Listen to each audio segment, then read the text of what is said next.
show. Always Irish show. Always Irish show. Sometimes it's good to just yell about football. What are you doing? Don't do this to me, Harry. The Ohio State. It's Ohio State. What do you mean the? It's a poison. I almost stroked out and died over it. I'm glad to be at the party. I'm mad we're this late. You ain't a captain of nothing but a sinking ship. That helps the defense without them even doing a damn thing. Doing a damn thing. The call-in line. 312-988-15. You tell Johnny all you've heard and seen. Oh, Irish. Oh, Irish. Oh, Irish. Oh, Irish. Irish. Yeah, that's right. Oh, Irish. Oh, Irish. Oh, Irish. Oh, Irish. Irish. Yeah, that's right. That's right. Welcome in, welcome back, folks. The regular season is complete, but the news and the rumors go on, and there's a lot of them. So let's get into some of this. This is already getting interesting. I was wondering how many people were going to be on this or have seen some of the reports that I've seen, and it looks like people have. There's some conflicting information about some of this. So there's a lot to get over and a lot to break down with Notre Dame and some other things as well. So there's a lot going on here. So let's get into it. I got a few bullet points, some of this news to go over, kind of see where you guys think the realities fall with some of this stuff. And then the road for Notre Dame doesn't get easier next year. So we're going to go over what week one's going to look like as well. Welcome in, welcome back, everybody. Hey, the season ends, but the show goes on. Thank you for being here. You can find the program on YouTube. Do it. Subscribe if you haven't yet. Appreciate it very much. Give the video a thumbs up. That helps Johnny out as well. Notifications on that way you're alerted every time a new episode drops. I know you don't want to miss it. Twitter, search bar, Always Irish, or at Always Irish Inc. Emails, alwaysirishnd@gmail.com. Audio only, anywhere you want it, you can get it. Call-in lines, you know them. They're loading up already. 312-988-15. You call and tell John all you've heard and seen. Always Irish Inc. on social media. USA Today, Fighting Irish War. Read all about it. Patreon.com/Always Irish. Me and the captain, Mike Goolsby, leading tackler, by the way. Also, I would like to mention our wonderful sponsor. The show is brought to you by NDSubwayAlumni.com. Gathering place for all diehard Notre Dame people. Doesn't matter if you didn't go there. Maybe you didn't have the grades. This is a place for you. I love it, man. The NDSubwayAlumni.com. Get a Lewski. Looking at the perfect gift. We're going to get one at the tailgate. We got to have one at the tailgate. It's only appropriate that we do that. Go get a shirt. Buy your dad something for Christmas. There's a big skew of different shirts and designs and everything. Go visit the website, ndsubwayalumni.com. All right. Let's take a look. Let me see what I'm working with here. We got a few callers here. Let me get through my introduction and I'll throw it over to you guys. Okay. I'll throw it right over. Okay. First things first. Congratulations, everybody. You survived another Notre Dame regular season. I'm telling you, man, it's stressful out here in these Notre Dame streets. So that's the first thing. Congrats. If you are here, it means that you survived the latest roller coaster that is a Notre Dame football regular season, and you made it on the other side of it, and you're ready for more. That's the other thing. A lot of people made it this far, and they need a damn break for their mental health. And so do you probably, and so do I probably. But here we are. Here we are anyways, because this is just what we do and who we are, damn it. But that's the first thing. Congratulations. Rodney, thanks for the $2 holler. Bring on Kelly and the Fighting Family. My family. Hey, me and my family. What a clown. Anyways, You made it. And so first, let's hit the news, and then I'll bring it to the callers because you might be calling about this news. So I'm going to bring up 2 news items, and then I'll throw it over there to the calls. Okay, first things first.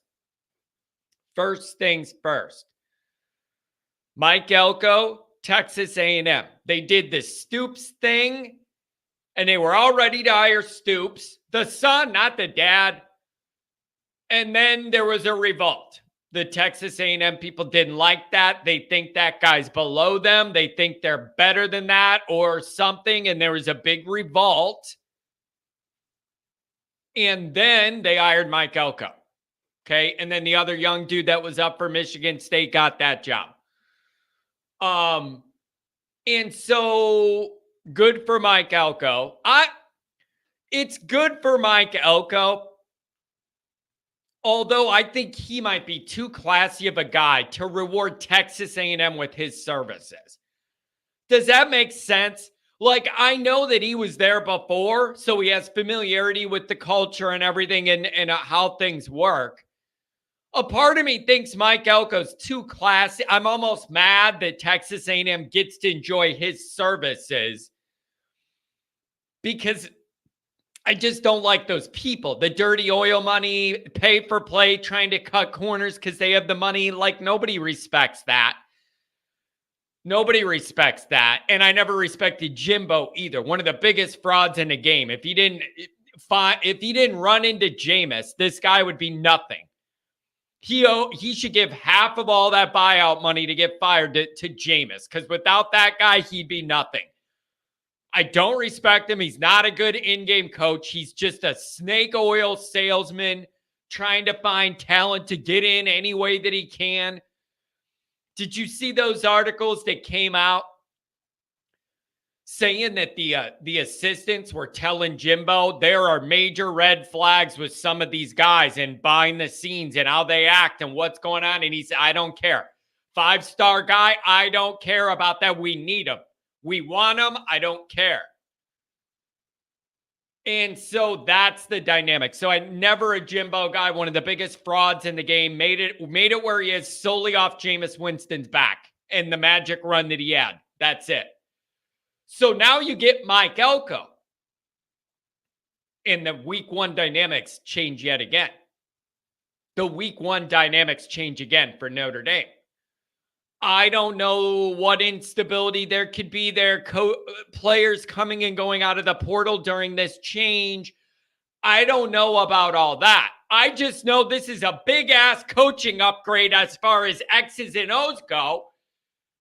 And Notre Dame goes there week 1. I'm sure it's going to be a night game and, SEC, Texas A&M, all the bells and whistles and all that bullshit. So you're going to run into Mike Elko again. And everybody respects him in Notre Dame circles as the guy and the coach that he is. Everybody has respect for him. You know how tough it is to play his defenses. Look at how we struggled to move the ball 2 inches against Duke. I'm just saying, there's no easy way out for Notre Dame, folks. It's not. You can't sit here and go, oh, well, we got through this year and next year's a clean slate. You don't even have that 4-game ramp up you had this year before reality hits you squarely in the crotchatorial region. You don't even have that. Texas A&M, Mike Elko D right away. So I don't know how put together they're going to be or not right out of the gate. That's something I don't know. Does he have time to get in there and line everything up the way he wants and have it running smoothly and all that by week 1? That's a big question we're going to talk about all summer probably. All right. But good for Mike Elko. Great to see his rise in the sport. Great to see him be up for jobs at that level. I want Mike Elko to win every game he plays. Except against Notre Dame. And that applied last year. And now here we are again where you just all roads lead to Mike Elko and through Mike Elko. So, I don't know. I don't know. But I think now my mind's turning to, I just wonder how far he could get everything installed to where he wants and have comfort and trust in it by week 1. That's going to be the issue. But I'm going to tell you this right now. They got talent.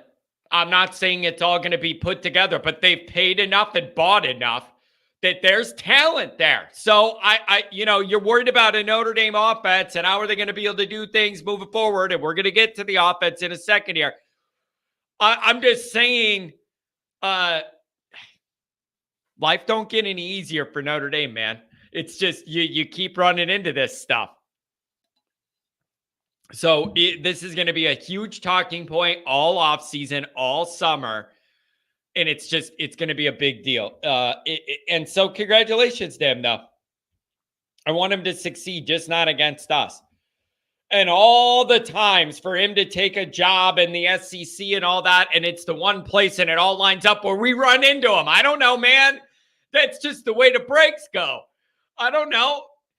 $10 holler from the V1 Rotate. Appreciate you very much. Year was a failure. You could bring in a stud QB and it doesn't matter. Get real coaches.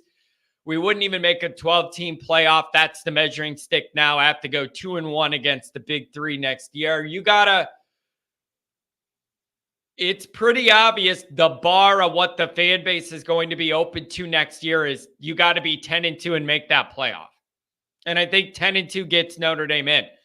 So I believe that's kind of where we're at. You got to go 10-2 to get. I just think that's going to be the bar for next year.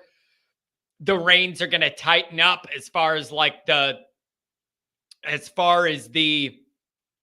pressure from the fans, what they want to see for Freeman and all that. You got to make that playoff year 3 expanded.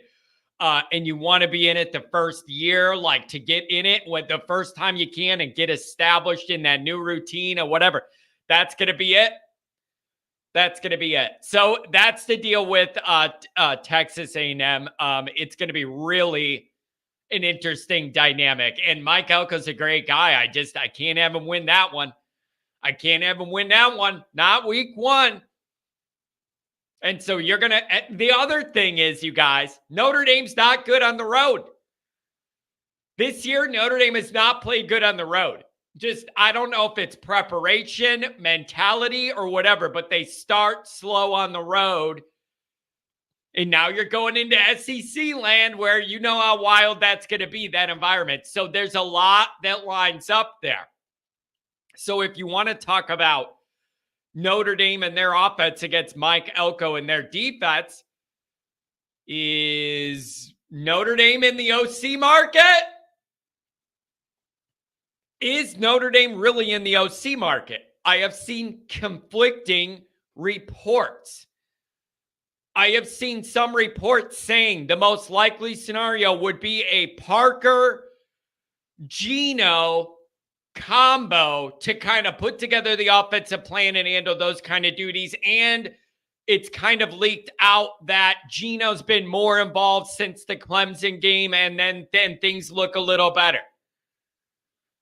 So I saw a few of those tweets saying the most likely scenario I'm hearing from whoever they're hearing from, probably made up in their basement, that it could be a combination there with Parker and Gino. But then last night, beat writers from Arkansas are putting out on Twitter that Notre Dame's in the race for UNLV's OC, what's his name? Brennan Marion. And ND's in that race. Penn State's in that race. Oklahoma's in that state. Arkansas's in that race. Not state, race. And now here's my thought. Why would an Arkansas beat writer come up with that tweet out of nowhere? That has nothing to do with Notre Dame at all. It's not. I always question stuff from Notre Dame people. I do, because there's too many games played, and the Notre Dame people that do Notre Dame media, you know what's going to trigger your people. And you could drop lines in the water to start engagement. There's always an angle. But what What would a random Arkansas beat writer, what would his motivation be to throw Notre Dame in a tweet when he's only worried about Arkansas finding an OC and wants it to be this guy from UNLV? Up and coming, energetic young guy, that type of vibe, I guess. That's where I find this to be very, very interesting. Is I don't know what there's plenty of motivation. There's plenty of motivation for Notre Dame people to drop things in the water that you know are going to trigger people and get you views and write your article and do all that. That's natural. That makes sense. Why in hell would an Arkansas guy say that if it really wasn't involved? There's no angle. There's no angle. So that's weird to me. That's weird to me. That's the latest thing is that Notre Dame, Penn State, Oklahoma, Arkansas, they're all looking at that guy from UNLV and all that. Now, here's the next thing. And I knew this was going to come right away. And sure enough, here it is already. This all turned into Notre Dame's offense isn't good against the best teams. We only scored 19 points, and you got to go do something else. And then people were mad saying he's going to double down on Parker. This is all going down in flames. And now people are saying, why would you go after the UNLV guy? We don't want him either. So to hell with it. The hell with it then. Don't have an OC. Nobody likes to have a guy picking plays off a PlayStation controller or something then. Shit. I'm sorry. It's just you're never going to make anybody happy no matter what, I feel like. It's just everybody was going to shit on Freeman if he didn't look at a new OC. Now he's looking at new OCs and they're not on your short list. I get it. And I understand the concern and everything. And you got to get this right and all that. I just think it's funny. Everybody was going to nail Freeman if he didn't look for somebody. And now we don't even like the list of who he's looking at. So I don't know what to tell you if you end up in that position. I'm just saying, to me, there's probably smoke to it because I don't understand there's no reason for an Arkansas guy that has no overlap with Notre Dame in any way at all, only worried about who they're going to hire, to be putting Notre Dame in there. Like, I'm hearing that these are people in this race. Now, if you want to argue there's another risk because this guy's young and doesn't have all the experience you would like, if you want to argue, we could certainly argue that. But I want everybody that was shitting on Freeman, if this is real, are you going to at least give him credit? If this is real for acknowledging the Parker thing, is it where we want it to be? Can we at least get there? Or is it all just not good enough and we're going to and whatever? Like, I'm just saying, you got to kind of be reasonable here. If you're really going to rip him and you got to do something at the buddy club with Parker and all that, and if it comes out that it's real that he's looking at guys, don't you at least have to credit Freeman for recognizing the problem and being open about it? And then worry about who it's going to be. But for me, the first step is, if this is real, letting you know that he recognizes there's a problem and he's looking into it. Now, here's the other angle on this, and then I'll bring it to the callers and see what you guys think. Ohio podcast, glad to see you here. Glad to see you're upright. Glad to see you're upright, Ohio podcast. Had to be a long weekend for you guys. It was a long weekend for me just because of what happened in that game, and neither one of those teams are my team. Unbelievable. Andrew, it was, I forget the guy's name, broke the story. It was a Arkansas beat writer because they're in the market for an OC too. And he was referencing who the competition is for that UNLV guy. So it was a random Arkansas beat guy, not a Notre Dame guy. I almost give that more credence that it wasn't a Notre Dame guy, because this guy has no motivation in the world to put Notre Dame stuff out for no reason. He's not trying to gain Notre Dame traction or anything. So there's no reason. So that's very, very interesting to me. But here's another thought. Another thought is, what if this is going on behind the scenes, if Freeman's kicking the tires on other OCs trying to figure things out, but he really didn't want anybody to know about it and was hoping he could go try and find somebody he liked. And if he didn't, then he could double down on Gino and Parker doubling up on play calling and game planning and stuff. That's something else late last night that I started thinking about. There could be a scenario here where Freeman and Notre Dame is checking around the country, or maybe trying to see if the OC, whatever that market's like. And maybe he just figured nobody's going to know about it. And if he doesn't find a good fit or the money doesn't work, then you could go and do the plan of it's going to be tag team game planning with Parker and Gino and go from there. But Freeman's got to understand the way this all goes with social media and marketing and all that. You should have figured that this was going to get out if you really are looking at it, but that puts you in a weird spot. That puts you in a weird spot. If he tried to kick the tires behind the scenes, but it isn't a done deal that Parker's out, that gets really interesting.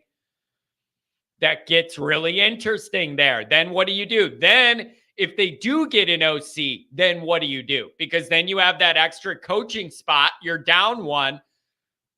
What does that mean for Parker then? Or does somebody else leave the staff, go to the NFL, the running back coach, the wide receiver coach, whatever, to make up for that spot? And then he could go back to tight end. There's a lot here, and I don't know what the truth is. I could honestly see the reality being they haven't made a move yet. Nothing's official. They're going to go see what else is out there and then analyze what they want to do. I could see that being the case. And that makes sense when you're hearing that it could just be those two tag teaming it. That could be the backup plan if they don't find a good match with whatever they're doing here. But if the news is out that you're looking, and then you end up sliding back and sticking with what you had, you're going to upset people doing that too. There's no easy way to navigate all this. There's no easy way to navigate all this. So I don't know. Ohio podcast, I don't know, man. It's a worst case scenario for you guys right now. Like, I know I'm over dramatic. I'll get right to the calls. I want to hear your thoughts on some of this. Ohio podcast, dude, this is bad, dude. It's just bad. It's bad. You're in a bad spot. I know we're in a bad spot. You're in a different bad spot for different reasons. Being upright is about all I am today. I've officially joined all UND fans on my OSU program when it comes to how I feel about where we're at. The trickiest part for you is I don't know what you do when the guy loses like one game a year. It's just really a tricky spot. You can't justify firing the guy off one game without risking dropping down with the next guy you hire. But I also understand that's the one game you can't lose. And I've seen a lot of Ohio State fans tweeting, I don't care about the other 11 games. I only care about this one. You want to know what my response to that is? You don't care about them because you won them all. If you lost one or two before that 12th one, then you would care about them. That's a trick that the Ohio State people are playing. I've been seeing a lot of those tweets. I don't care about those 11. This was the one. You would have cared if one of those 11 was a loss, though. Right? So that's tricky. You're in a weird spot. You're in a weird spot, man. And so I don't know. It's just a little tricky for you. And I don't know what you do. I've watched a lot of Ohio State, going right to the callers. I've watched a lot of Ohio State media since the game just to see their reaction. All the shows that have former players that have their own podcast or do Ohio State post game, all of those guys, they all started turning this into a mentality thing. It's interesting. When I watch those Ohio State shows with former guys that played in that rivalry on the Ohio State side or under Urban Meyer or Tressel on the Ohio State side, those guys talk about mentality, that you need to understand the war that this is and be up for that challenge and refuse to lose and all that stuff. And tough spot to be. Tough spot to be.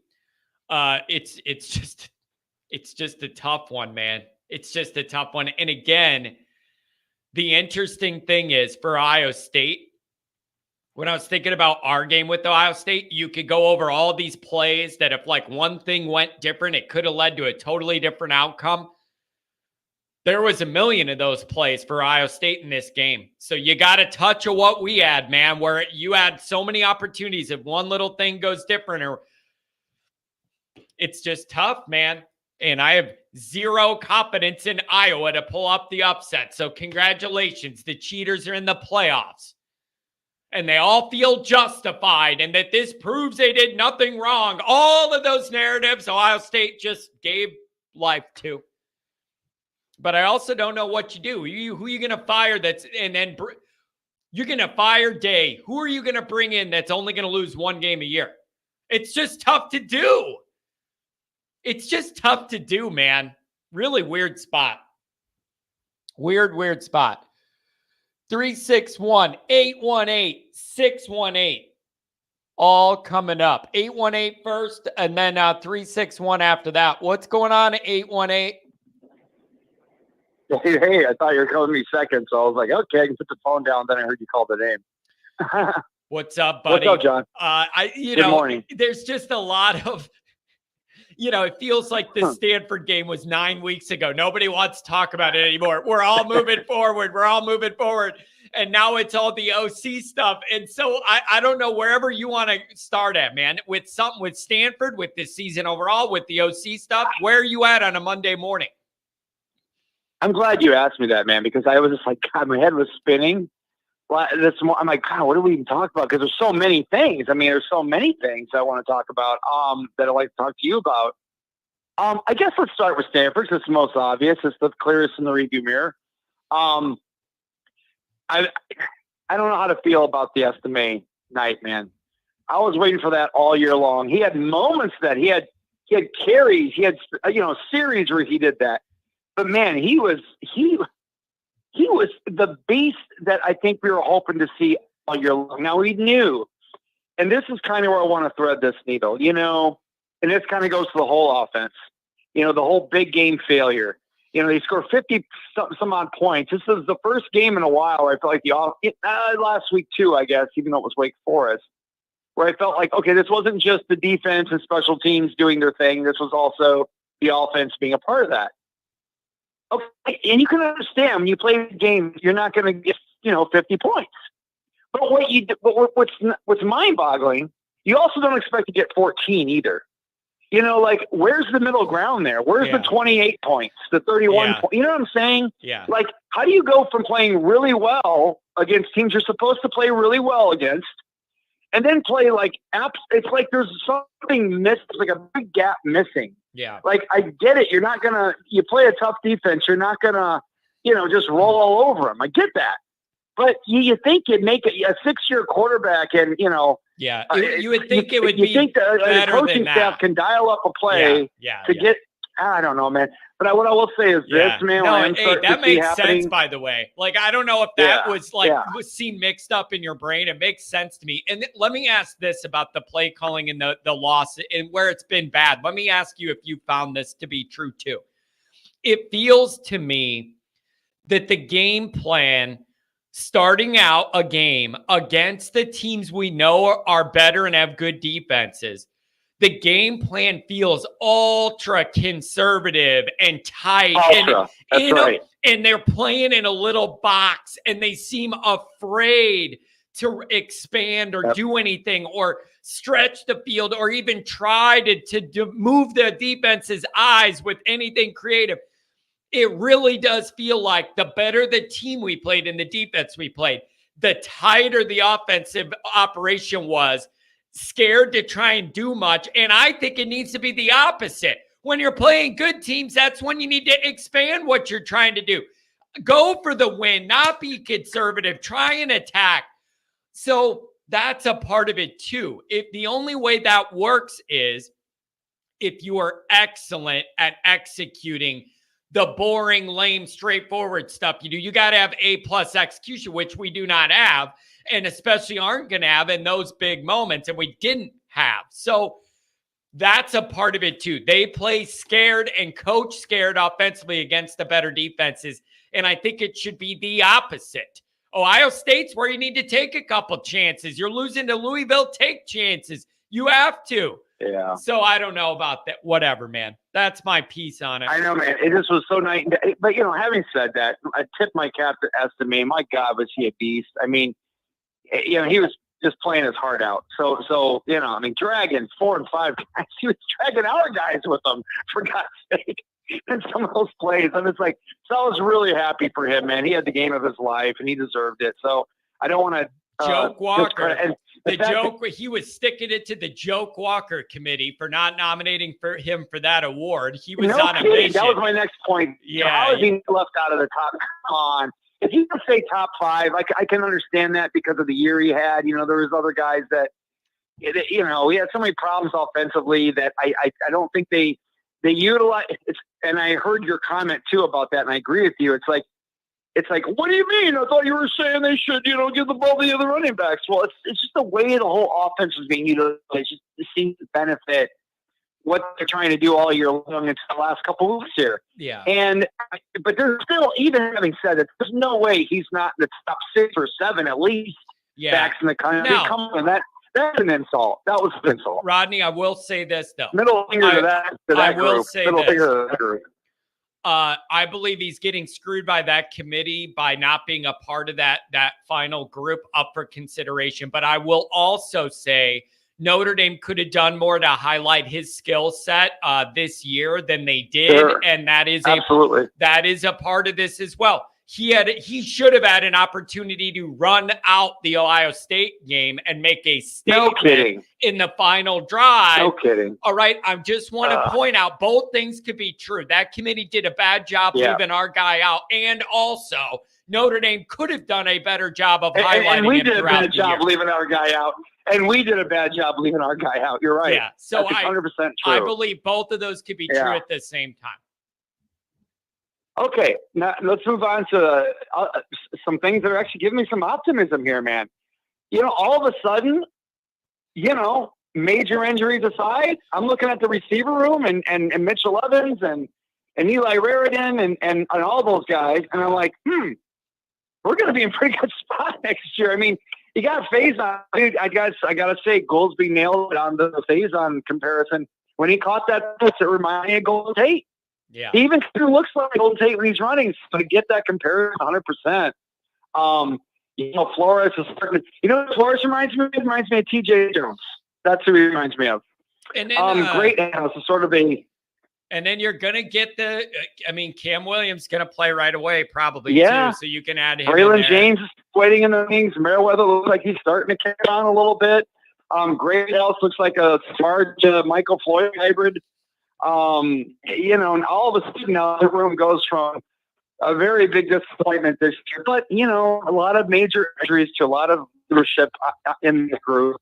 And now I'm coming back to stuff a little bit. Now I'm like, okay, maybe they give you enough credit. I would still like to see him brought back next year. I'll come to that point. I think Rudolph, it's like, again, they had some injuries in the middle of that line this year. They played really good the last couple of weeks.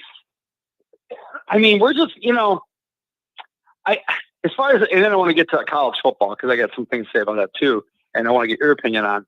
But John, again, I come back to this whole thing of, I heard the whole bit of, Freeman 9-3. We knew there was going to be a learning curve. We wanted to be a little bit, less of a learning curve. But you know what? I was thinking about guys that were promoted right from, coordinator to head coach. Ryan Day, surprisingly enough, is the one that really hasn't had to deal with a lot of BS other than losing to Michigan. He's the one that kind of came in and things just kept rolling, right? I mean, again, I go back to Harbaugh. I'll just use two examples, Harbaugh and Kelly, who were not, immediately, they were head coaches for a long time. Look how long it took Harbaugh to get Michigan going. Look how long it took Brian Kelly to get Notre Dame. They were having winning seasons, but they weren't having, they didn't have a lot of any, other than the 4-8 that came later. I mean, they were good enough, but Freeman in his first 2 years is already better than Brian Kelly's. And what I'm thinking so far, what we can say, I think, as tangible improvement, he has raised the floor of the program at this point. Okay. To me, the floor is 9-4. With Kelly, it was 8-5 the first couple of years. You know what I mean? So I think Freeman has now immediately risen the floor. Now we got to keep raising the floor. That's really what it is. We got to get to that playoff next year, man. We got to get to that 12-team playoff. Yeah, that's to me. I think that's the line next year. Year 3, more is going to be expected of you. More of the roster is going to be Freeman's guys. And I believe 10-2 and making that first playoff has got to be the bar next year. That's going to be the only bar the fans are willing to accept that shows proper progress. That's just the way it is. The patience is running a little thin. It's Notre Dame, rough place to learn on the job. There's just a lot of dynamics in play, man. In a tough game to start on the road in SEC country. There's no easy way out. Yeah. That is my theme. You don't know who your quarterback is. Fit, man. I think you don't know who your quarterback is. There's no easy way out of this stuff. Yeah, it made sense when, I heard all the reports about Mark Stoops, and apparently it was the fan base that turned him off wanting to take the job because he saw all the mean tweets. Man, he decided, hell this, I'll stay where I'm at, or wherever he ended up going to. There was a revolt, and I just don't understand what Texas A&M thinks they are. If it wasn't for Johnny Manziel, they wouldn't matter my whole life. I don't understand the false sense of superiority. They had a couple years in the RC Slocum back in the day, under those whole, those early 90s years. But other than that, yeah, they've been nothing up until Manziel. And, Elko was there as a coordinator. So I guess that makes sense. You're right, man. The guy's he's almost too good for them. Here's what I expect to happen though, John. I think because of what he's going to demand as a coach, you are going to see some transfers, man, because if what they're saying behind the scenes is true, and I'm sure it is, and I told you this, John, and we talked about the whole, what's NIL going to do? Oh, they're going to bring in all this talent. And I said, yeah, but you're going to see the programs that are building it throughout are actually going, and as long as they're getting the talent, the teams like Notre Dame and Michigan, let's put them in that tier as well, that are keeping their people around and using the portal where they need it, but not just delving into it, needlessly, like, USC and Texas A&M and some others. Those are the programs that are going to do well. And I think it's going to happen. You're going to probably see a big exit from a few people that aren't cutting his standards, right? So I would expect this to take a couple of years, but I think he's going to be really good for that. Yeah. The question is, does he try to change them or do they try to change him? You know what I mean? Like, he seems too solid of an individual to be swayed in that manner. So, I know. So I'm happy for him. I just wish it would have been somewhere else. Yeah. But having said that, that's good for Texas A&M. So I don't know. It's a good hire. I'll give him that. It's a very, very good hire. But he's going to be weeding out some loose ends. Let's just put it that way. Yep. There's going to be some work to do with the culture, but that's what he's good at. So it's going to be really interesting for week 1. And then what do you make of the Notre Dame OC rumors? Do you believe they're looking, or is that just internet stuff, or what do you make of it, man? Wild times. Yeah, I'll talk about that real quick, and then just real quick thought on Ohio State, Michigan. I think they're looking for a new OC. I mean, I think that makes sense. I mean, to me, it's just a no-brainer. It's a no-brainer. I'll say, I've seen some things in the last couple of weeks I like. I'm just, again, like, well, why didn't we see this 4 or 5 games earlier? I just don't understand that. So, I just don't think you want to have a coach who's learning on the job still and getting better. I mean, Freeman's getting better, man. I know it's not as obvious to us as we'd like it to be, but he's now going to his 3rd year. This is 3rd year now he's about to go into. I look at the trajectory it's going. Again, it's going slower than some people thought. Not really me, though. I kind of thought it would sort of be like this. It'd be sort of like a, as long as we're not falling back, and at least so far that's not the case. Okay, we're 8-4, but I mean, it was his first year. Okay, now we're 9-3, and they do feel like they're a better team overall. I will say that it feels that way. Let's get that bowl win. Okay, it makes sense. Come on, get an offensive coordinator. I don't know the names that are out there. I know it's UNLV, whatever. Fine, however it is, man. But changes got to be made. He knows it. Ohio State, Michigan. I mean, thank you, Kyle McCord. Thank you. Here's what I got to say about that, man. I told you this too in a text, man. Lou Holtz did more to motivate Ryan Day. And that makes me mad, man. That makes me. Lou knows, he understands his psychology. Yeah. And it really made me wonder, who are you trying to motivate? And I thought about this for weeks afterwards. I'm like, that's what he used to always do when he wanted to get the best out of Notre Dame. Yeah. Oh, he got the best out of Ohio State. Where the hell was his ass yesterday? Where was his ass picking on Ohio State yesterday before that game? Because it's obvious when Ohio State has something to prove, they prove it. Now, you can say, well, losing the Michigan Tears in the road should have done that. But he don't play. I'm telling you, man, I'm watching that game and I'm like, I believe from what I'm seeing in this game, Ohio State is the more talented team. But Michigan is absolutely the more disciplined team. Got to give them credit. Yeah. I hate it, John. Yep. But Michigan wasn't making the mistakes in that game, man. They came up with plays and they had to. They played I got to give Sharon more credit. I don't like Michigan. I hate them. Me too. I mean, I don't want to, but I have to, man. They were a well-coached team. I got to give Sharon more credit. They made no huge mistakes. They didn't turn the ball over. They only had 2 penalties. They were 3 for 3 on 4th downs. Like, that's how you win a rivalry game, is playing clean, no turnovers, 3 for 3 on money, 4th downs. Yep. They got a couple of the plays they needed. Like, they had the recipe of how you win a rivalry game, and they played great. And I got to give Sharon more credit. If the NCAA runs Harbaugh off or whatever, that just give that guy the coach, job, man. Yeah, with all the crap going on, for him to be able to pull it together like that. Yeah, I don't care. I mean, just like Freeman getting, ascending to head coach, that guy needs to be their head coach. I mean, to me, there's just no question. He's doing a great job. I mean, assuming Harbaugh, isn't going to be there, I don't know what's going to happen with that. But I'll say this, man. I mean, let's look at this realistically. Again, Harbaugh's been in that program for a long time now. What is this, his 8th year, I want to say? It takes some time, man, and that's a seasoned coach. So, hats off to him, but at the same time, they've had to work their way through this. It wasn't just, 3rd year, we're doing well now. I mean, it took him a while to figure this out. Let's give Freeman some time. Again, we want to see improvement. We're seeing it. We are seeing improvement. It's just we're not getting our magical wish. Is what it is, man. Yeah. It's going to be a little harder than that. But I fully expect them. Or maybe, Rodney, I think of like that phrase, progress isn't always linear. It isn't always like straight up. Sometimes it's a couple steps forward and then one back down and all that. It's just nobody in Notre Dame has the patience. Goodness, though, man, nobody has the patience. Ain't nobody got time for that. Nobody's got time for that patience. But there was no Marshall or Stanford this year. I mean, that's where tangible improvement was made. There was no, like I said, he's raising the floor. That's what I've seen Freeman do so far. Okay, he took us from a team that in the last decade or so, not last 5 years was standing, but prior to that, they were flirting around that 8-5, 9-3. Okay, they had the one national title game where we got our ass kicked. But, and he's risen that floor now. I feel like we can compete with any, I don't know how good Georgia is, dude. If Georgia plays Michigan national title game, I could see Georgia just turn on and obliterate that team. And it's like, okay, I guess there really is one elite team in college football. We'll see. We'll see.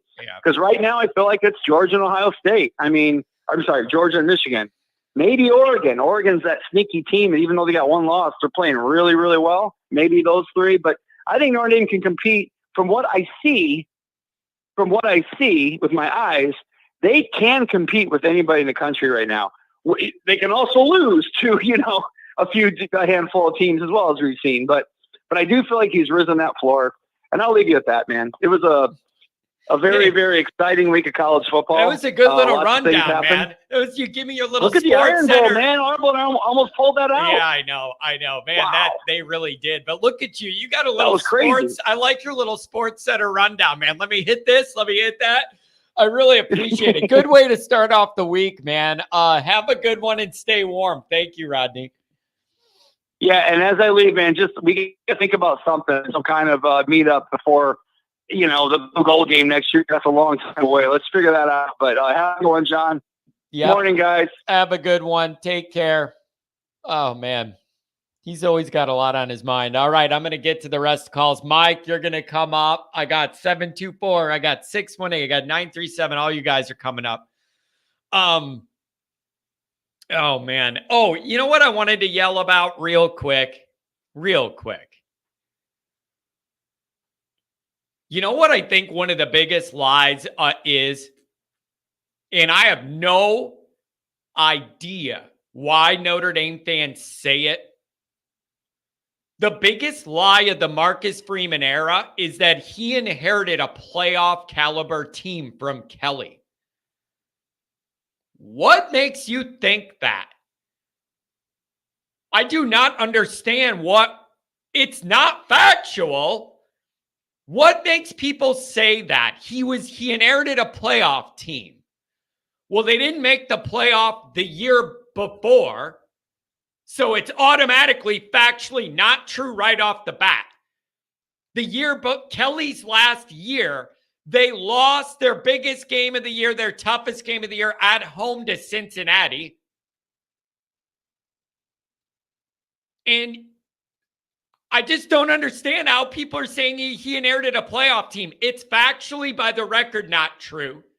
They lost their biggest game of the year to Cincinnati and wasted a soft schedule that should have been ushering them into the playoff. Then you get into that Freeman year. You had no idea who your quarterback was. Well, I guess you did. Oh, it's going to be Buckner, but you had no idea if he was going to be any good as the starter or stay healthy. You were starting from scratch against Ohio State, crossing your fingers he was good in that environment. Awful. I can't think of a worse way to start the year than on the road at Ohio State with a young quarterback. You have no idea if he's good or not. You knew for a fact that you had no wide receivers. Like, you knew you had no wide receivers. The writing was on the wall. You knew you were screwed at wide receiver entering that year. I don't understand why people say that. It'd be different if you actually made the playoff. And then I'd say, what about all the guys that left? It isn't the same team. I don't know. Easiest schedule I've seen in years. And Kelly couldn't win the one game he had to win to make it all work at home. He inherited a playoff roster. Dude, to me, inheriting a playoff roster means all the shit you need is already in place. That's what inheriting means. That it's already there. Like, you had an upperclassman quarterback you trusted, you knew what you were getting, and you have athletes at wide receiver, and they're all in the and then they all come back. Inheriting means it's already there. You had a quarterback, you had to pray, stayed healthy, and was good to make the year work. That's mega instability. What are you talking about? Inherited this. You had to go into Ohio State with the quarterback. You didn't know if he was going to be good enough and stay healthy. I can't think of more instability than starting at Ohio State in that situation, and you already knew you had no wide receivers. You already knew you had no wide receivers. So I don't understand that. I've never understood how people say that. What is the most important guy on a football team? The quarterback. How could you say you inherited a ready-made playoff operation when the quarterback, you had no idea if he was good enough or could stay healthy at all? You had no idea.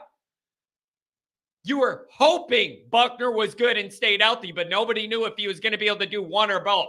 Turns out he didn't. So I've always been confused by that. It makes no sense. I don't have to even look anywhere else other than the quarterback, the most important part of any football team, to already disprove that. No one in the world would say you're inheriting something ready-made, and then it's like, oh, and we have no idea if the quarterback's good. You better cross your fingers and hope. That makes no sense. So I just think people say that to say it, to rip Freeman or whatever, but I've never understood that. The inheriting a ready-made thing has to have ready-made pieces I'm inheriting that I know are already good enough. You did not have that. You did not have that. So I just don't get it. I just don't get it. Mike, what's going on? 361. Let's have a little fun. Good morning. What's up, sir? Good morning. Well, I guess to piggyback off of the rant you just went on, looking forward, not looking back. Again, I don't want to put a lot of stake in Wake Forest, Stanford, but these young receivers showed promise. They showed a skill set. They showed something. And to Rodney's point, you guys have already talked over it. It's just, where was that in the bigger games? Why was it so limited? Why was it so conservative when it's like you said, leading into the game, I'm going to see something great and it's going to make me mad. Yeah. And that's exactly what happened. Dude, only Notre Dame football could put you in a position where your team does something excellent and it pisses you off. Like, it's just like, these are the situations you find yourself in when you're us, I guess. Yeah. Everything we saw in the last 2 weeks, it's, too little, too late. It was great to see Estime run for 200 yards and 20 plus carries. Greathouse, Faison, all these guys making plays. You know what? It does help when they're a little healthier. Those younger guys, they've been battling the hamstrings all year. It does help that they're a little healthier. But you know what else helps the last couple weeks? Playing crappy teams. That really helps too. Exactly. And it's just a few things here, a few things there. Notre Dame is potentially, you could make the argument for 12-0. I think a real argument for 11-1 is more where we should have been. The Ohio State debacle, and then the Clemson game planning, play calling, and here we are sitting at 9-3. And does it feel like an improvement from last year? I don't know, because I feel like we came in with just a different level of expectation in year two. A lot of it on the shoulders of Sam Hartman, yes. But then as the season progresses, you realize you're too thin at receiver. Maybe they are too young, but look, they're talented. You've got Estime. It seemed that the team was figuring out as they go, and that's not a recipe for success. Yeah. Not what we want to be successful. It should have been more already kind of solidified, especially after the first 4 games. And it was still, like you mentioned, we've all talked about it. National media, what's your identity? You're still figuring it out as you go. This is game 5, 6, 7, 8, 9. What are you doing? Yeah, it's, I don't know, man. It's just really frustrating. The dynamic to me that drives me nuts is the better the team we play, the more conservative the offensive operation always looks. And to me, it should be the other way around, man. If you're playing an elite defense, that's where you feel like you might need to take some chances. Open things up, be more creative, run maybe a play you haven't run before, try and steal something. Like the only way you could get boring when you play a good defense is if you can execute at an elite plus level, meaning they know what you're going to do and you're good enough, you can do it anyways. Notre Dame's not at that level offensively. You're out of your mind if you think they are. So I just think they coached and planned and played kind of timid in all of those environments, and it burned them almost every time. Absolutely. And there was more play action Saturday that was effective. Shocker, I know. I don't know what the plan has been until these last two games, but it's too late. And you look around the country and you just see things you like, but then not to talk about Ohio State, Michigan too much, but Ohio State was not that great this year. We should have beat them. They had a moment of they could have been aggressive and they chose not to. Yeah. And it's like, you've lost 2 to Michigan, and that's a big deal for them. Ryan Day and all that business. Why wouldn't you be? It's kind of weird seeing it from the other side of the fence. You look at Penn State versus Michigan. They were kind of conservative and limited and et cetera. Then they blow Michigan State up 42-0. Drew Router throwing a deep ball. It's like, where did this mindset come from? Yeah. Like, again, you watch it from an outside in. You're going, wait a second, we do that too. What's the deal? Yeah, it's weird, man. And I want to go back what you said about like, how can you measure like how much progress was made this year? Like towards, I mean, the way I look at it, Mike, is like progress towards eliteness, right? Like that's always my bar of like, are we climbing up the ladder of like to whatever the bottom tier of elite is? That's got to be like where Notre Dame's grabbing for. And I think you could argue there's parts of the team that reached that level this year. You have a number 9 ranked defense in the country that plays good enough to win you all your games, even the ones you lost. If the offense was from the real world and did anything, the defenses could have kept you in the games you lost. Not Ohio State, obviously, the other 2 that got away from Notre Dame. But it's just, I don't know, man. How do you gauge the progress? Is it just by record? Then I guess they're better because they weren't 8-4. But that feels lazy to just leave it there too. Yeah, and you look at the big 3: Ohio State, USC, Clemson. All right, well, USC was nothing like they were supposed. They could have easily been 5-7 this year. Honestly, they escaped a failed 2-point conversion against Cal. And was in triple or double overtime against Arizona. So they could have easily been a 5. Yeah, they could have been a 5-7 team. Then Clemson. This is, I don't know what their future is, but this is the most down they've been in 11 years. And so you look at like, okay, we couldn't beat Clemson, super down. Yeah, we beat USC, but whatever. That's not the same USC team that we expected. And then the other quote-unquote tough game was Louisville, who just lost to Kentucky. So you look at it as we didn't lose the Marshall-Stanford game, and you could say, Louisville brand name-wise, that could have been quantified as that. Clemson being down, well, that's not a good team. But the teams we lost to, at least we could say, which I hate doing, well, at least they're good teams. We didn't lose to the 3-8 team, but I don't know where the progress is at looking forward because what's coming back defensively? Starting from the top, is Al Golden coming back? Who knows? That could be a thing because you look at the little pockets of not being good last year defensively. Second year with Al Golden, all of that was on point. All of that was a neat package that you can count on. Yeah. You can ship that on the road. You can keep it at home. Yeah. And you knew what you were going to get. And then offensively, we did have questions, but we all Sam Hartman. That should elevate some of the deficiencies we're concerned about. That didn't happen. So now moving forward, who's leaving defensively from the coach down to the players? Some players have to make decisions. Yeah. So defensively, we might have questions next year, whereas offensively, everybody's young. Estimate is leaving like 99.9%, but we got a good running back room. The wide receivers, albeit young, did show skill and ability to do something Mike, in the passing game. You know what else I'm excited about while you're talking about like kind of the youth movement on offense?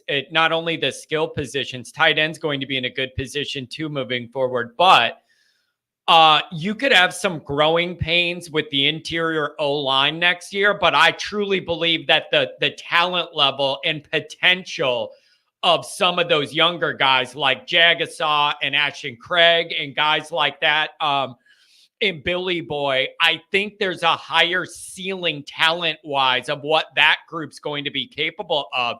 And I'm kind of excited to get that kind of going too, because I just think that's a different level, different caliber than the interior of the line we've had. I'm excited for that as well, especially Jagasaw. Oh yeah, for sure. And so I know your line. You can't call us O-line U until we do some of the big games. Yep. But I still... It's as fair as it could be. I'm as fair as I could be. If you want to be O-line U in the biggest game against the best defenses, be the reason we win the game. That's all. I agree wholeheartedly. At the same time, to your point, is Notre Dame recruits offensive linemen. Now, will we get the maximum productivity and all that? I'm not sure, but the next time Notre Dame doesn't come with a high quality, high caliber offensive line will be the first time, in my opinion. So you're right. The interior is going to be new, but I don't have those concerns, those reservations like I would other positions. So the question becomes, what do you do at quarterback? What do you do offensively, scheme-wise? And I wanted to get to what you kind of opened the show with, this UNLV Marion guy. Now, I don't know if that's the answer, what other names will pop up. It's kind of nice to know that we're looking and we're trying. But if you look at the UNLV stuff very quickly, I did it for like 30 minutes this morning. And from what I can gather, read, statistically looking, it seems that he's very fast-paced, up-tempo, and work with what you got and find your happy place. And they're offensively better than Notre Dame was. I know it's the Mountain West. I get that. And the one time they played a team where the crap was Michigan, they didn't do a whole lot. But the reality is you're playing your competition, and Notre Dame's playing Power 5 opponents with Power 5 players. What he did at UNLV, to me, says whether we get him or not, it can be done at Notre Dame. If it's being able to be done at UNLV, it can be done at Notre Dame. Let's find the guy that can do it. Whether it's Marion or not, I don't know. Yeah. But it's got to be better. It's got to, like you said, it's got to be a real-world offense for what Notre Dame expects themselves to be. Yeah. It's just, it's very frustrating, Mike. You look around the country on any given weekend and you see teams that don't have near the talent Notre Dame, and they run efficient, effective, creative offenses that move the ball, gain chunks, flip the field in one or two plays. They're in the scoring zone, have guys that can get behind you. They have creative misdirection, guys run, deception involved, creativity involved. Like, we don't see any of that. It's just, it's like watching paint dry half the time. It'll make you want to punch yourself in the face. Yeah. And you'll get people that'll say, well, we don't have some of the town. We don't have the Georgia town. We don't have the Alabama town. We don't have the... I'm not even talking about them. I'm talking about teams that you never even heard of before. Well, that's what I was going to say is, people argue Notre Dame doesn't have that talent. Okay, fine. You're trying to tell me UNLV is even remotely in that neighborhood? Yeah. No. Like, if there is a will, there is a way. And I feel like Notre Dame's offensive mindset is stuck in this mode of, hey, this is how we have to do it. Well, no, BS. You don't have to do it anyway. You have to do it the way that works. Let's find the guy that can do that, because we could have easily been 11-1 if we just had a few moments of aggression offensively that we saw in the last few games that meant nothing this season. Pittsburgh, Wake Forest, Stanford, who cares? Yep. Done. But we saw it. Oh, cool. It's too late. To see it. Too late. Exactly. Too late. I'm sorry, man. Like you get credit for piling it on like Wake and Stanford after that bye. When you have one loss, you're in playoff contention and you're blowing teams out to further your resume. And it actually matters that you're playing a bad team because perception matters and you're in the race and all that. I am sorry, but when you're at this point from a fan perspective, it doesn't matter if you beat Wake 100-0. Doesn't matter if you beat Stanford 100-0. The needle did not move for me one bit. My blood pressure has not moved in 2 weeks, and it upsets me.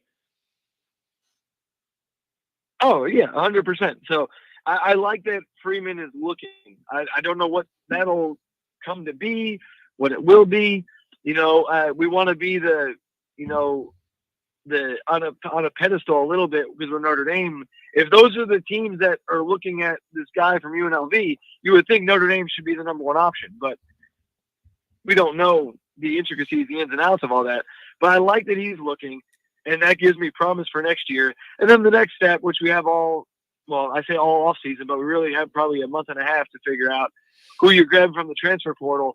Is it going to be and this is where I want to hear what you think, because I don't think I've heard it yet. Do you want the come in, likely the starter, maybe a little bit of a competition, but you're going to come in and you're the guy we're looking at? Or do you want a depth guy? I think it depends who's it. I think it depends who's available.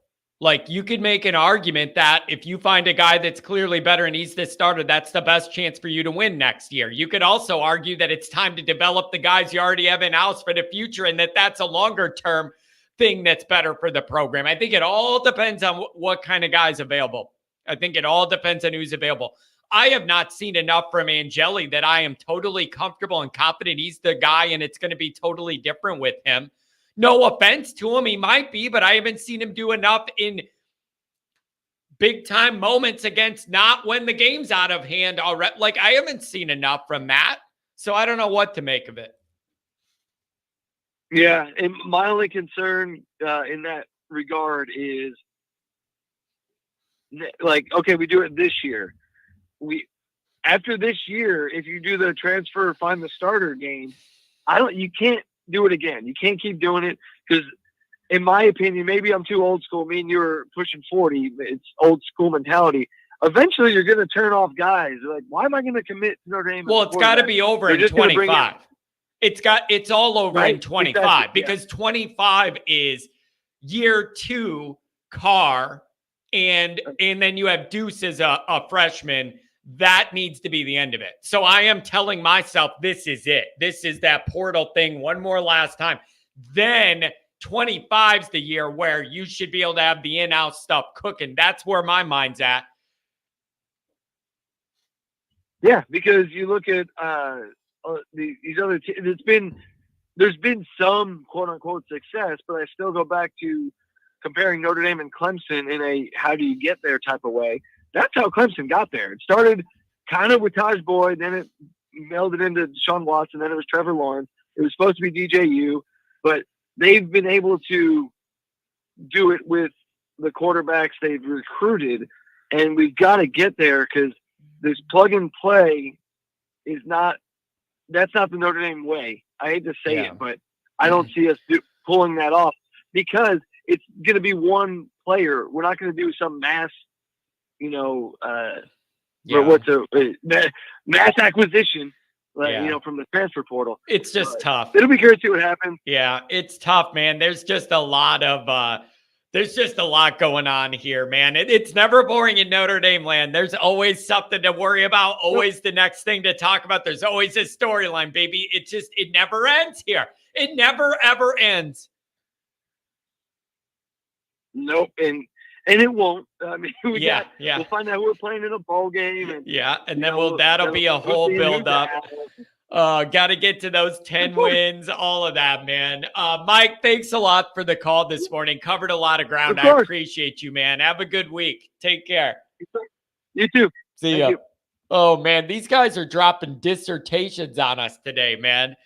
People are in their thoughts. I'm going to tell you guys something I was thinking about last night, and I kind of covered it already, but I need to mention it, and I hate it. I absolutely hate it. Sharon Moore and Michigan deserve way more credit than even I want to give them for how they played Saturday. In a rivalry game, they played almost flawless football. No big mistakes, 2 penalties, 3 for 3 on 4th downs. They ran a couple trick plays to keep Ohio State honest, hit them. Just the 4th down conversions. They're having a vibe right now. And as much as I hate it, I have got to give them credit for how good of an operation they ran. I do. I hate it, but I just think they pushed all the right buttons. They got a vibe right now, and I just hate it. I hate it so much. But I got to admit it, doing a good job. Doing a real good job. 724, good morning. What's going on? Hey, John. How you doing, bud? Good. There's a lot to talk about in Notre Dame land. Where's your brain at? Well, so the OC rumors got my head spinning a little bit, right? Yeah. So I saw a stat. So in 3 losses we had this year, Audric Estime got his least amount of touches in those 3 games throughout the season. I saw that stat as well. Don't you find that to be very interesting? I'm a very old school, run the ball, pass when you have to pass. Mm-hmm. There's 3 things that can happen on a pass play. 2 of them are bad. Why are we doing this? Yep. But with that being said, Audric Estime is gone, right? We all understand that he won't be here next year. Now, wait, can I ask a question about that? Actually, let me ask this. I want to be fair. I want to be fair to Notre Dame and to both of our opinions, and I'll ask this. The more I think about that stat, that the 3 games we lost were the ones he got the least amount of carries, it makes me wonder, is the reason why because things went bad and then we had to kind of abandon that and start trying to whip it around to get back in the final 2 games? Like, I want to be open to the idea that maybe some of that wasn't by design, but by the game plan. Then you had to chase and then you had to abandon what you would normally want to do running the ball. I want to just throw that in the water to try and be fair, but it is really hard to ignore that statistic. It's really hard. So, especially the Ohio State part. I guess great minds think alike, right? Because I had that same thought. Here's the conclusion I came down to. Louisville first drive, Sam Hartman threw a pick. Mm-hmm. Changed the momentum of the game. Why are we going deep first drive of the game? Yeah. Ohio State and Clemson, until later, they never Clemson did get up, I wouldn't say big, but a larger lead on us. Ohio State didn't have more than a 7-point lead at any point in the game, I do believe. So if you're abandoning the run that early in the game, that leads to a whole other mess of questions that I have then. You supposedly have one of the best running backs in the country, regardless of what the Doak Walker committee says. Yeah. I don't get and I think you addressed the point. Maybe Freeman is calling offense to protect his defense. If that's the logic we're going to go with, running the ball protects your defense because it keeps the clock moving. The other reason it makes sense is you have a horrible passing game.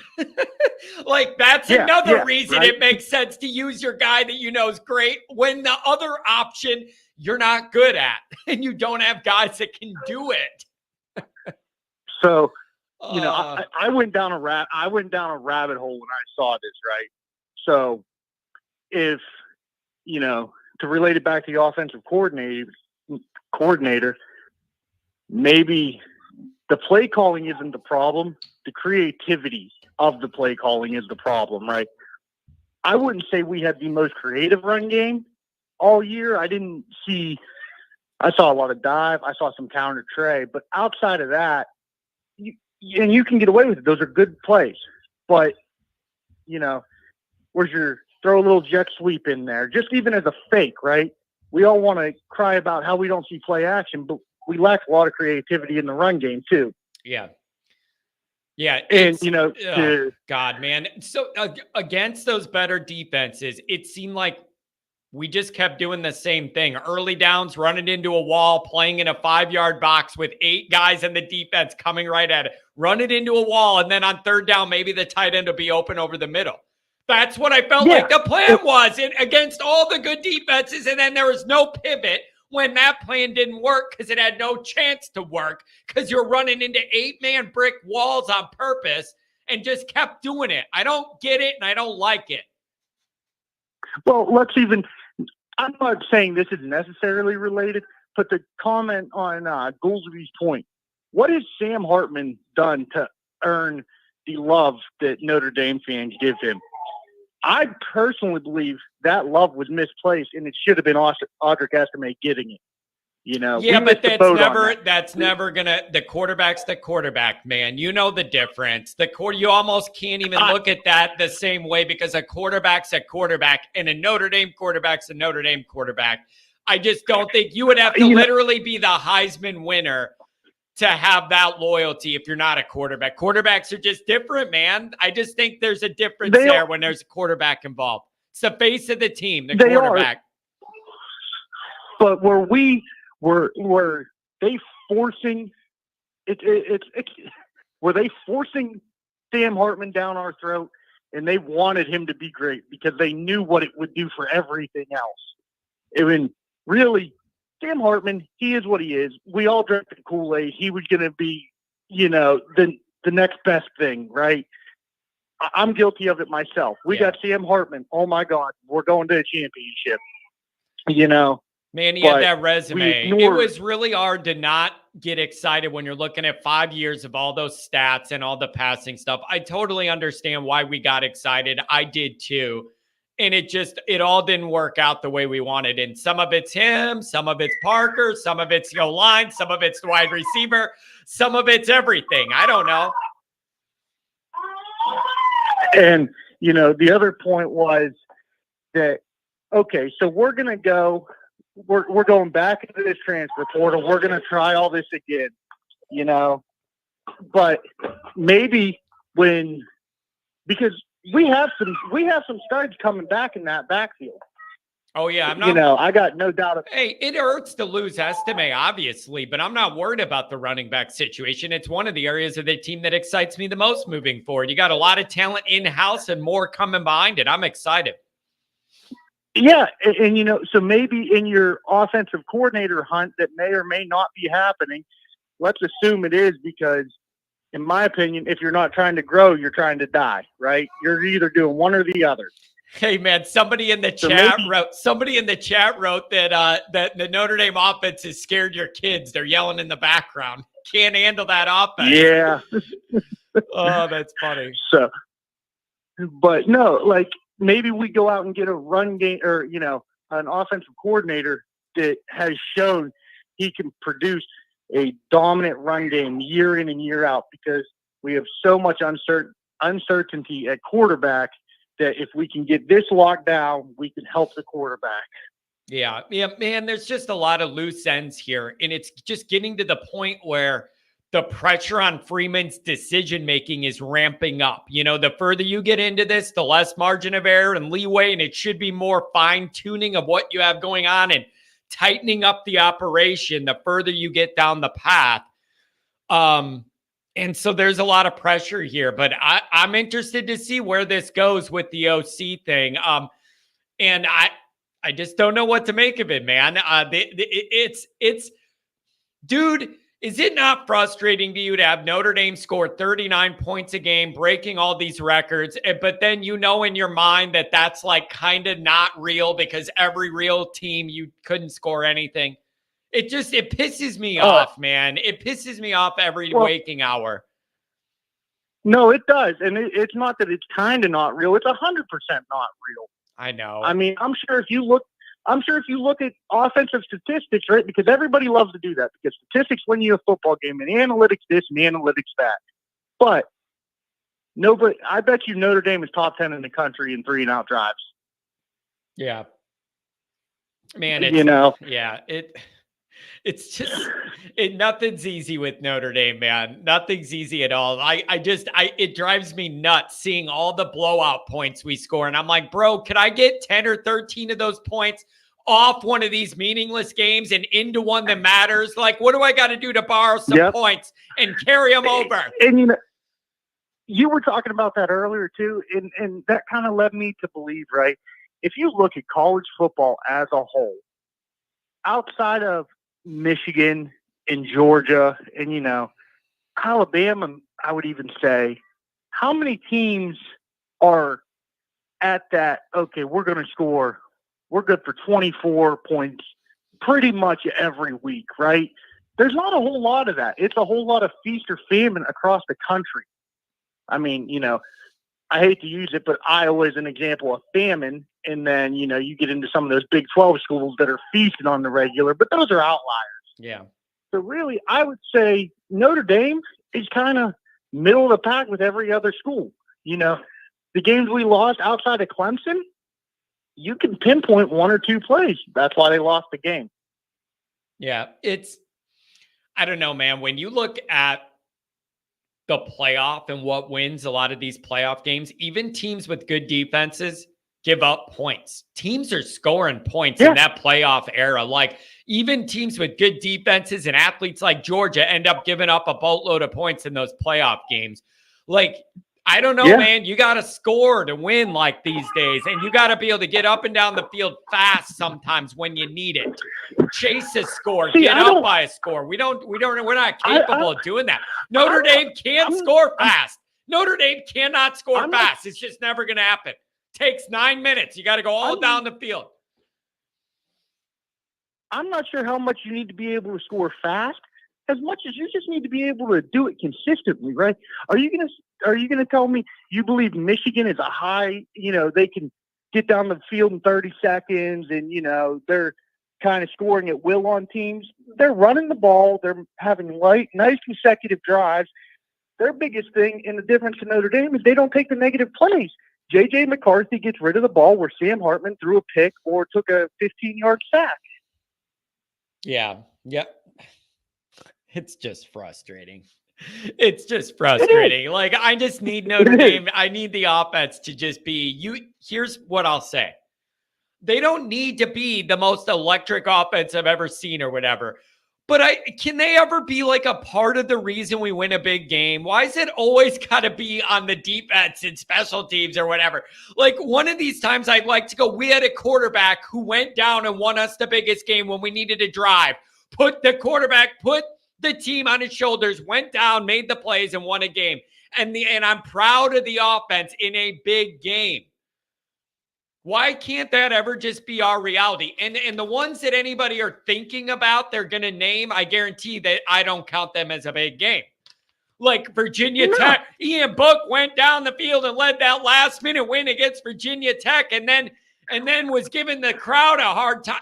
Yeah, that's not a big win. You did it against 5-loss Virginia Tech. Get a grip of reality. Yeah.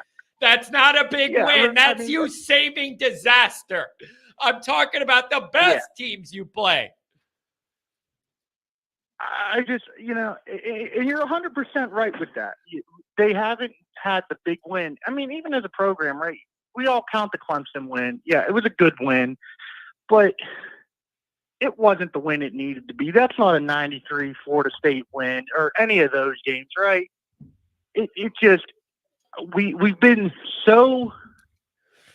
in the pool of mediocrity for so long that we're starting to drown in it. And we're thinking things are great when they're not. Yeah. And I think as a fan base, we really need to wake up, right? If you beat Ohio State this year, when you had them on the ropes at home, right? Notre Dame needs to learn to be that team that steps on someone's throat and ends the game. That's what they do. Should have been Ohio State. You hand the ball to estimate 3 times and deal with the consequences. That's what I would have done, and it's easy to do. It gives you multiple ways to win. You could get another first down, and even if you don't, you're running out the clock, making them take their timeouts. That was the easy answer. It was the easy answer. You let your lead dogs win the game. The easy answer is catch the interception. You had it. Michigan's guy did. Did you find some irony in that game ended with a pass over the middle against Ohio State being caught to end the big game? I was sitting there going, dude, this makes me so mad. Like, we were right there to do it to him too. Couldn't get it done. That play, you could put those pictures side by side, difference between good and great. Oh, it's so frustrating. It's really frustrating. Anything else, my friend? Thanks for calling. Touch a base on a Monday. No, that's all I got this early in the week. I'm sure I'll talk to you Wednesday, and I'll have some more little crazy stats about how we should run the ball more. Yeah, but, and you know what else, too? There's going to be more news breaking. So as soon as a decision's made on the OC or whatever else, or a quarterback or whatever, there's going to be news this winter. So stay in touch, okay, man? Thank you. Oh, will do. Have a good one. 937, what's going on? Good morning on a Monday. Victory Monday. Feels good. Where's that chain at, big dog? I got the chain on. You just can't see it. It's dropping down here. All right, then I'm just making sure, my boy. How you doing? How are you doing today? Oh, man. I don't know, man. There's always something to worry about in Notre Dame land. I don't know how I feel. I'm just in a weird place. Doesn't the season seem like a blur, man? It feels like you waited all summer to get to football, and then it started, and now it's over already. Yeah. I don't know, man. And I'm just kind of frustrated. I'm a little frustrated and agitated with where Notre Dame's at overall. But some of it I enjoy. I don't know, man. It's in a weird spot. So, same. I think I like where Freeman's going. Someone said a little bit ago that we didn't have a Stanford and Marshall this year, right? Right. So we fixed that issue. But we did have some small hiccups in bigger games. So I'm hoping that maybe next year, if he gets those corrected, it's looking pretty good. I mean, he came up one guy short versus a game that we should have won. Yeah. Same with, I don't know, man. Dude, that hurts that hurts me so much. It's like, you know how they say, no, you know how you say, like, if you made one more play, you would have won the game. For us, it was like a matter of having one more player just on the field. Yeah. I will never get over that. Man, I will never, ever recover from that till the day I come on these airwaves and dump champagne on my face because we win the championship. I will never, ever recover from that situation till the second Notre Dame wins another championship. I will not be able to let it go. My soul will not be able to let it go. I will remember that forever. It is replaced push. It will never go away till we win a championship, ever. Yeah, that's rough. But also about Hartman. I mean, was there much of a difference between Hartman and Drew Pine, though? I'm asking. I'm not. The statistics, dude, the statistics I've been seeing come up on Twitter suggest that you could make a statistical argument Pine was better than Hartman this year. There are a lot of stats that are very, very close, and it all makes you very, very upset. So here's my problem, and here's my argument. We kept Drew Pine. We don't get Hartman. Do you think we win those games? Probably not. Probably not. I mean, don't know, Drew Pine's still not. But it's Drew Pine's not what I needed either. Neither one are what I needed, apparently. I'm not a Drew Pine fan at all. I thought he was simple.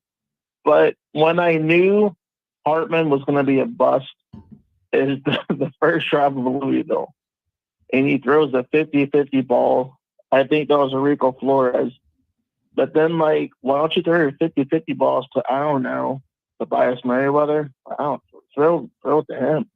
Why don't you throw it to that? Like, it bothered me. From then on out, everything Hartman did bothered me. So that's just me. I don't think he won us any games at all. I think our offensive line and running backs won our games and our defense. Yeah. Man, the Hartman thing, I don't know if it's as the years gone along or not, but like that awful interception this week off your back foot, kind of across your body, right into traffic. Bro, year 6, Year 6, that's year 1 mistake. 6? You can't throw that ball in year 6. You can't do it. Oh, You can't throw that ball when you're year 6, dog. You can't. You can't. You're absolutely right. 100%. You can't throw that ball. That can't even enter your mind when you're in year 6 to think to throw that ball the way you did, where you did, how you did. Just run or take the sack. I don't know. Dirt I it. don't know. Dirt it. Anything's better than that. I can't handle that, man. That's not what a year 6 guy's for. That's not what this guy came for. You didn't bring this guy here to lose 3 games this year. We tried. We gave it a shot. We went in it with genuine intentions and hope, and it just didn't work out. But I'm sick of this. Don't worry, dude. Maybe by year 8 or 9, Hartman will have it all figured out and not make any mistakes. No. Driving me nuts. I feel if we do go to the transfer portal, we need this is just me. This is just me. I feel that we rock it out with either Angeli or Minchie, let them battle out, get a depth guy. Because again, I mean, we got Deuce coming up, we got CJ coming up. What does that say to them? If you have a lackluster year, we're not going to rock with you. We're going to just go get somebody else. Man, I think we need to homegrown some players for a little bit. That's just my take. I'm tired of this whole rent. Like David Clawson said the best. Notre Dame doesn't love Sam Hartman. He's a rental. Keep it a buck, dude. I want to have a homegrown quarterback. That's what I want. I know. A guy that makes them mistakes on the fly. And the other but thing, then also, can I ask you this though? Go ahead. Do I value stability too much? I like the comfort and stability that would come with building a young guy's confidence. And he's your quarterback over a few years. And then every year it's not like, oh my God, we have no idea who our guy's going to be and how good he is. Like there's some stability in having a guy that you believe in, that you're building with, learning with. And I really think 25 is the beginning of that window for Notre Dame where you can attach to a young quarterback and then go from there, whether it's Carr, and then if Carr and Deuce have a battle after that, whatever it is. The Ohio podcast says you want a homegrown QB until his name's Kyle McCord. Hey, he made enough plays to beat Notre Dame. Ohio podcast. At least you have that feather in your cap. So I guess why can't we start it now? Why can't you start it this year? You have Gino. Let Gino coach these guys up. Yeah, so and you know what not else, get too? Man, really good question by Crying Belly. And Goolsby's been saying this to me too.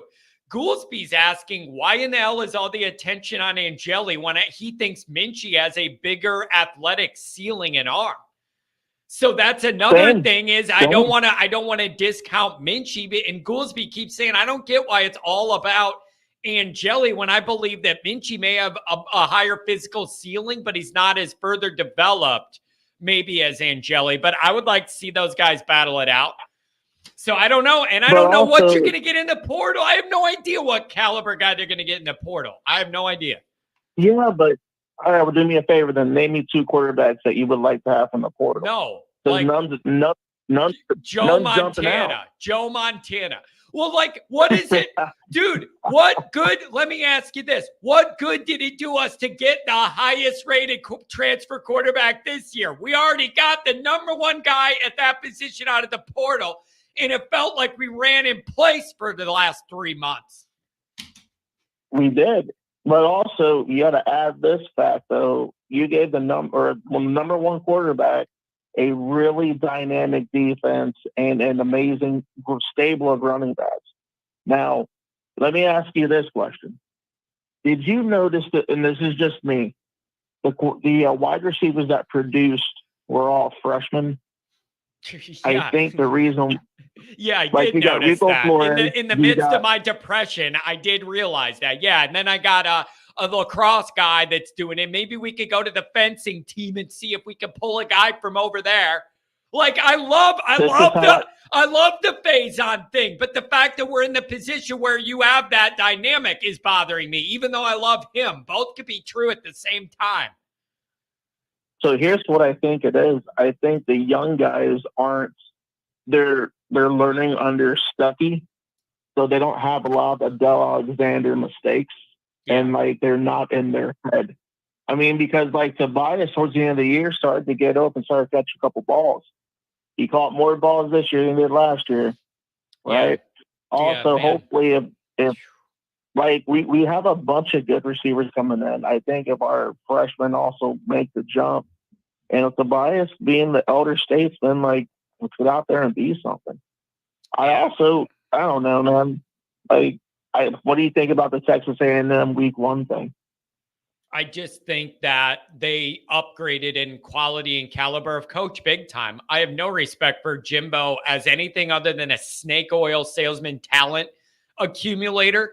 Never respected his X's and O's. Texas A&M upgraded in quality of head coach. I know they have oil money talent that they bought too.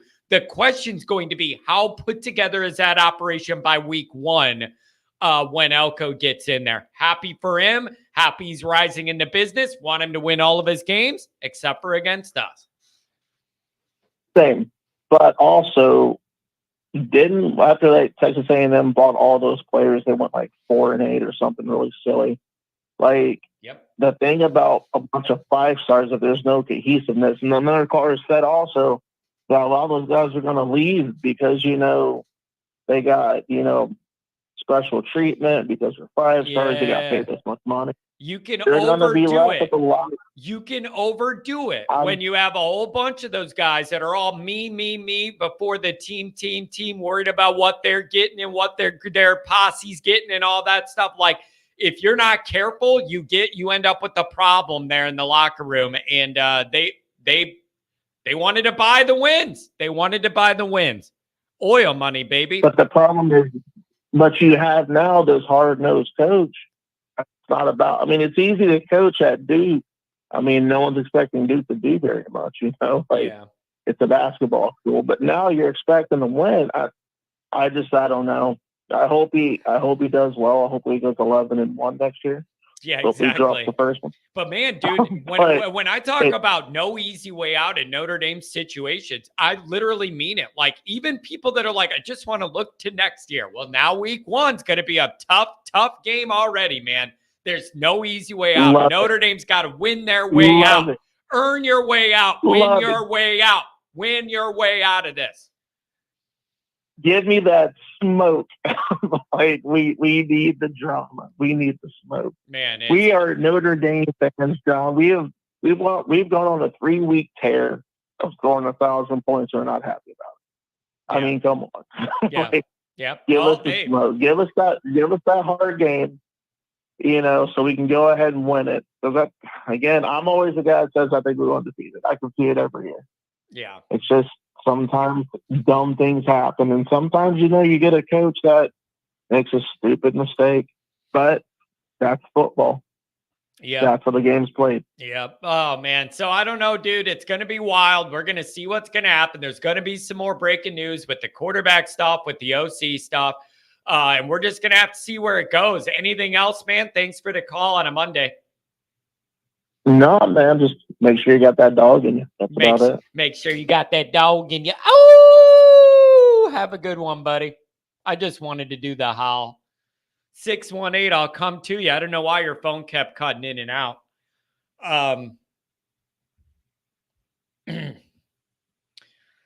Bama Charlie, good to have you here. Stability. What makes you think any college team will have stability in this NIL era? Your 2 QBs you have might even transfer themselves. Yeah, that's an issue.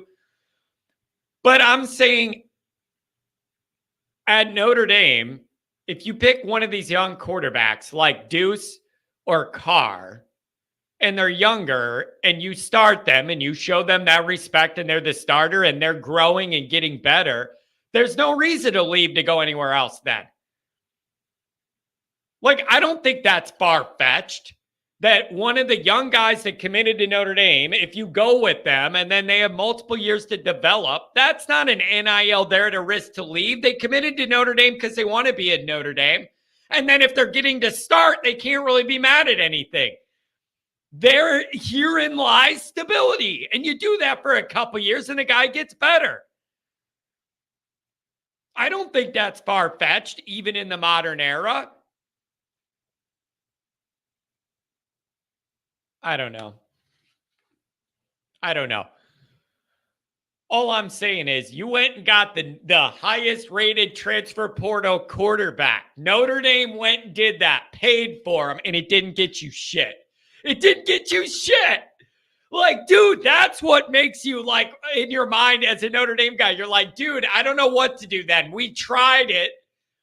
Wanting to be like the other schools, getting the big name transfer quarterback, whatever, and all. We did that. You got the number one guy in the portal at the position, and it didn't do diddly poo for you. I don't know, you guys, man. I don't know. It'll drive you nuts. 618, looks like you're connected, man. Do I got you? Hello? Hey, what's up, man? I got you. I don't know why you were going in and out. I kept seeing that, man. I don't know what happened. Yeah, I don't know what happened either. But, yeah, man, I don't think you go get a clear-cut starter in the portal. You get somebody who could push Minchie, because that's one guy that we it seems like everybody is starting to forget about is Minchie. Get somebody to push Minchie take the starting role, and, man, we go from there next year. Yeah, it's going to be really interesting. So are you just expecting a depth guy to compete with those guys? Like just a depth guy. I don't even know who the hot big quarterback name's going to be in the portal yet. Well, I seen a report on Leonard. Leonard was interested in Notre Dame, but, man, I don't think I'm interested in him either. Yeah, I've seen some people like that and not like that. And I don't know. But do you agree that I'm not just giving this to Angeli? I want to see what Minchie can do too. A lot of people feel like he has a bigger physical upside. I want to see some of that. I think Minchie might be better than Angeli. I mean, we've seen Angeli only in mop-up time. I don't know how good he could be, but the spring. The winner of the spring game, man, the winner who looks the best, man, that's who you run with. Whether it's Carr, Minchie, or Angeli. I think the other guy is just a depth guy, somebody just to fill in and, just in case, Yeah. I don't think you go out and get a Riley. Do you feel like 25 is the year where you get in it with the young guy to where then it's like Carr and then it's Deuce and then from there on out, it'll be our kind of recruiting guys. Next year, you go Minchie. You go Minchie to Carr, Minchie to Carr to Deuce. Yeah. Why in the world would you run out and grab Minchie? Why would you go out and recruit Minchie and bring Minchie in if you know that he was never going to play it down at Notre Dame? Yeah. And I think from all accounts, Deuce is has the most raw talent out of anybody we're discussing at all. The problem is it's very, very raw, though. It's raw, though. He's going to need to be developed.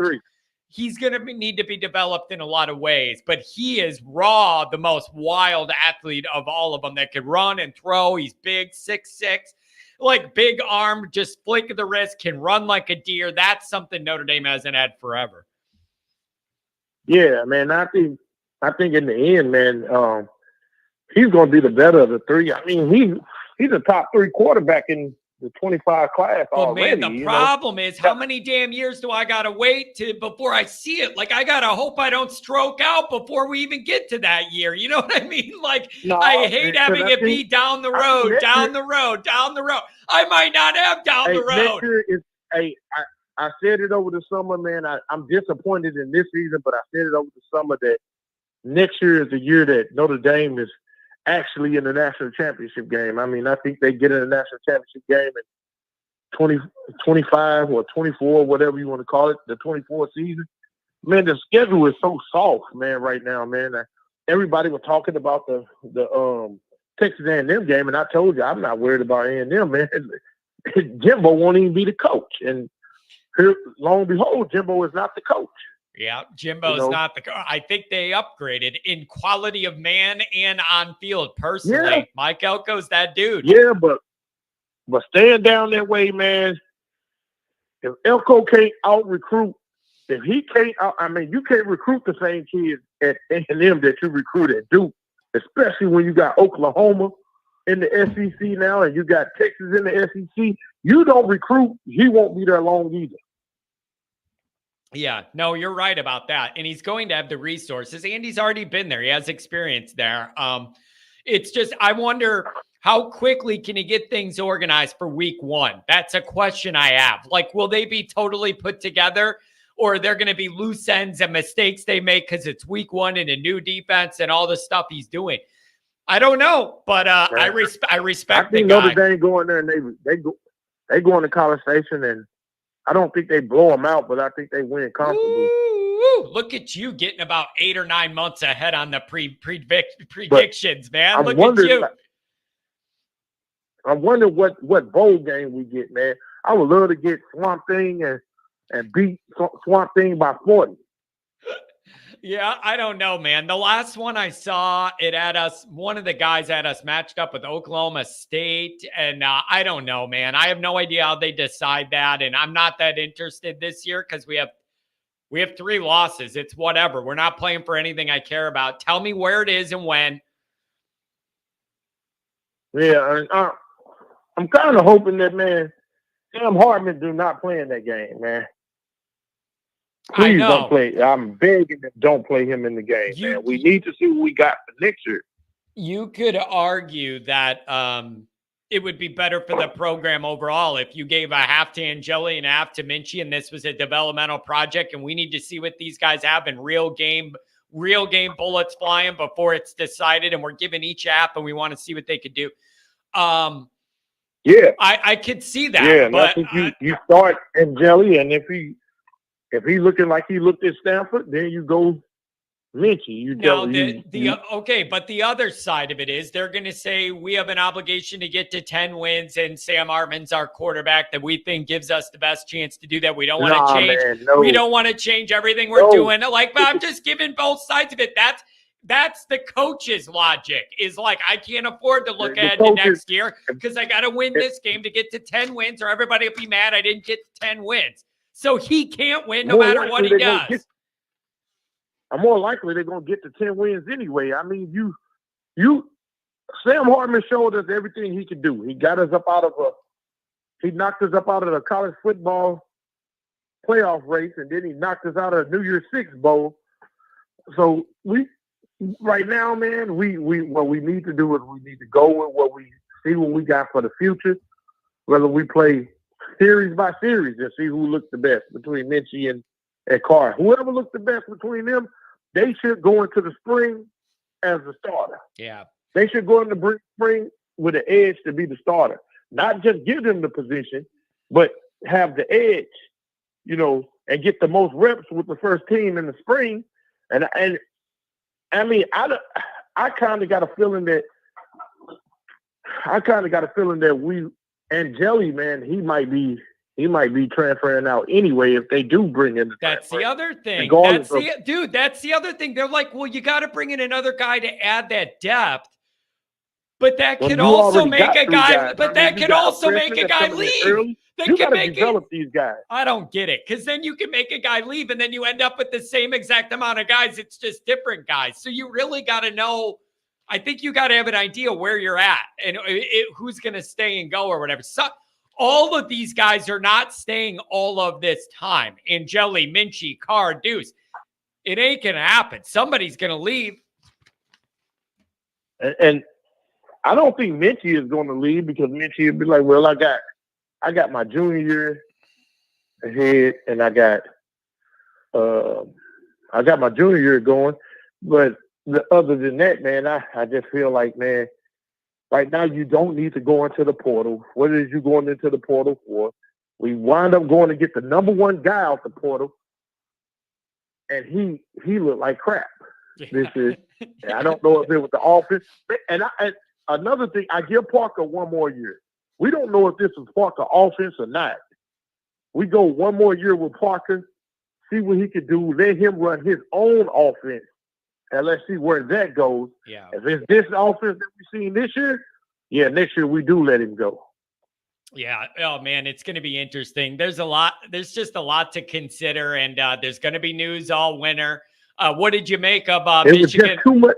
What did you make of Michigan, It was Ohio like State, he was buddy? calling Tommy Reese or something. Yeah, I know. Had Tommy Reese on the phone. God. What'd you make of that Notre Dame, or not Notre Dame, Michigan, Ohio State? Any thoughts on that? Man, I don't know what to say, man, but I wouldn't fire Ryan Day over one game, man. I mean, but they, you know, They're you pissed lost off. 3 straight to him after they Yeah. won 7 straight against him. Yeah, it's tough. kind of hard. But you it's know, hard they- to fire they a went- guy who loses like one game a year only. It's hard to fire that guy. You know, he only loses like one game. Yeah. Well, not when you at Ohio State, and Man. not when you at Michigan. Man. Yeah. That one game come down to that game. You know, whether you, I don't care if you lost every game during the season. If you don't win that game, you know, if you win that game, your season is just like you won the Super Bowl, man. And so, I mean, when it come down to them rivalries, man, Alabama, Auburn, Georgia, Auburn, Georgia, Florida, Ohio State, Michigan, man, it comes down to 1 or 2 games a season. I mean, I feel like Notre Dame should play both of them every year. Man, yeah. Ooh, man, but you're right. It's I don't know, man. It's just tough. I'm in a weird space, dude. I'm just got all this Notre Dame stuff rattling around in my brain, all the stuff I look at around the country. And sometimes, man, I just go, when can we get a year where it all just comes together for Notre Dame, man? When can we all just have it come together? If they get rid of Ryan Day, man, right now it'd probably be too late in the game. He probably could pick up a head coaching spot and somebody, but it won't be a great one. Man, if I'm Freeman, hey, Parker, do you want to go back down to the tight ends coach? Because we need to get Ryan Day at offensive mind. Oh, man, he ain't going nowhere. He ain't going anywhere. He's not. It's a really, really frustrating spot for them because you're not going to fire a guy who only loses maybe one game a year, and they're just not going to do it. So it's a frustrating thing. He's undefeated against the rest of the Big Ten. Man. Yeah, exactly. I mean, it's only lost 3 games in the Big Ten, period, and they came to 1 team. But now you could argue this, though. You could argue this.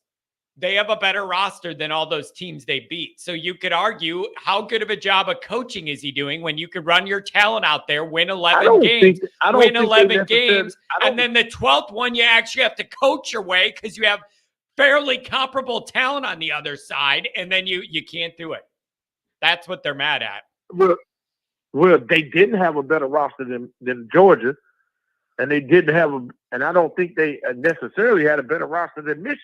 They're the only 4 games that he's lost over the last 4 years. Yeah, man, he ain't going anywhere, but they're unhappy. They're in a Alabama, weird spot. I forgot They're in Alabama, a weird spot. He definitely didn't have better talent than Alabama.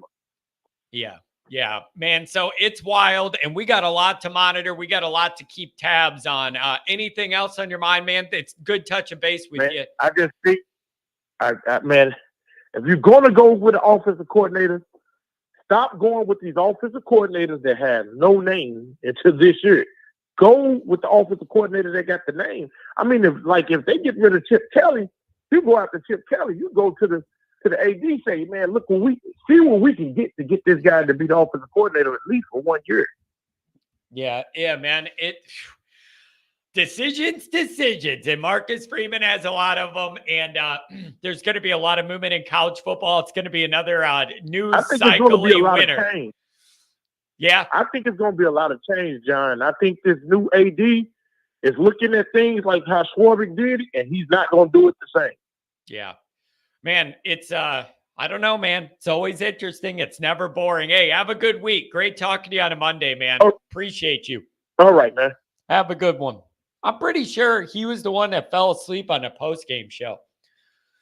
Like, I'm not boring. I know. I don't blame him, but he fell asleep. And we're going to finish with this. Taj Murphy says Max Johnson is looking to transfer and he'd be a graduate guy.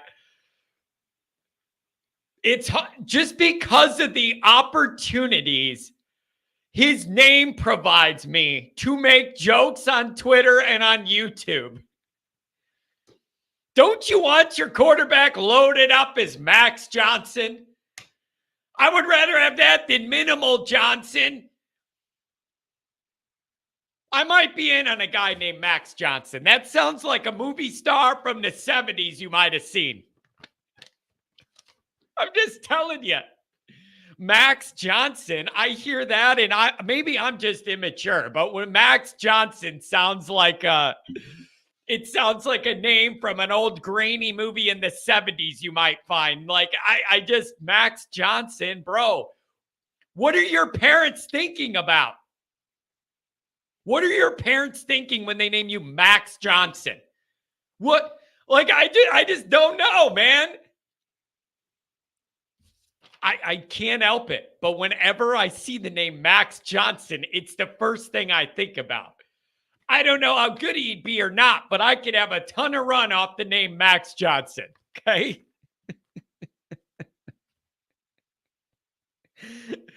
Mark saying Norm Johnson would be a better fit. Yeah. Average Johnson.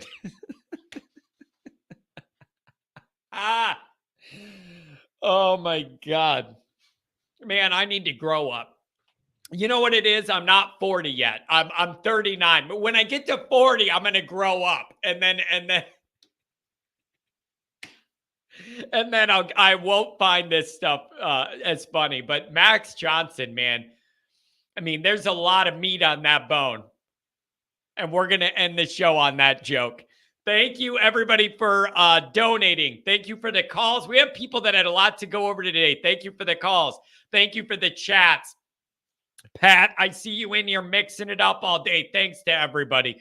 The donations, the chats, everything.